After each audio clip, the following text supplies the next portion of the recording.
تكون ايه؟ عصفورة يا فندم، عصفورة. هاي ايه اكتر اغنيه بتحب تسمعها؟ بحب اسمع اغنية الاستاذة عايدة الايوبي، عصفور طل من الشباك. بتعرف تشتغل تحت ضغط؟ ده مش محتاج سؤال يا فندم، انا اصلا مريض ضغط.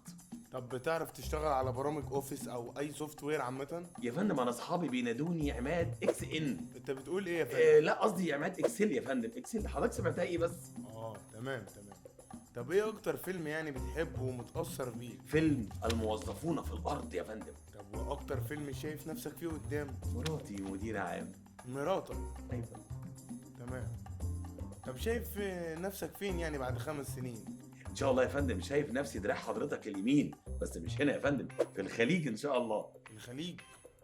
طب اشمعنى يعني؟ علشان يا فندم ان شاء الله نكون فتحنا فرعنا الجديد ونجحناه زي ما نجحنا الشركه هنا. استاذ عماد هو انت بتتعاطى حاجه يعني؟ للاسف يا فندم انا بصراحه مدمن، بس مدمن شغل يا فندم. تعرف تجري؟ انا يا فندم طياره، اعتبرني طيار مع حضرتك. تعرف تسوق؟ يا فندم ده انا مفيش زي في سواقه العربيات، رهيب. طب ايه الحاجه اللي ممكن تجري وراها لحد اخر نفس في عمرك؟ اكيد يا فندم التارجت، ما عنديش غيره. وامتى بننام مرتاحين؟ اكيد لما اجيبه سعادتك يا فندم. تقدر تتكلم بس عن مميزاتك؟ انا يا فندم اهم حاجه فيا ان انا سريع البديهه وذكي ولماح جدا. بتلقطها وهي طايره يعني؟ وقبل ما تطير سعادتك. يعني انت ذكي ولماح وسريع البديهه. يا فندم مش هتكلم عن نفسي كتير حضرتك، وبتصير الايام ان شاء الله هتثبت لك يا فندم. طب انت شايف يعني ان الوظيفه دي ملائمه ولا عشان ظروف الجو يعني انت جاي تقدم في وظيفه وخلاص؟ يا فندم احنا تواجدنا لبعض، الوظيفه دي سعادتك بتاعتي. طب انت شايف يعني ان الوظيفه دي مناسبه ليك؟ يا فندم جدا يا فندم، انا متحمس قوي ان اكون مع حضرتك.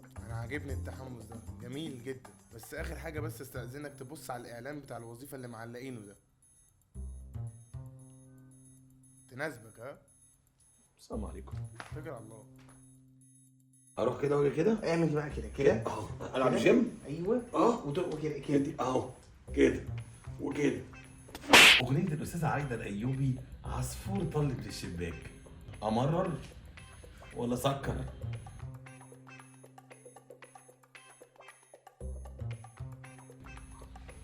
مش دي تمارين. عصفوره يا فندم، عصفوره. اسمع كده. وجزء غني. وجزء انا بقى. اتامنتوا.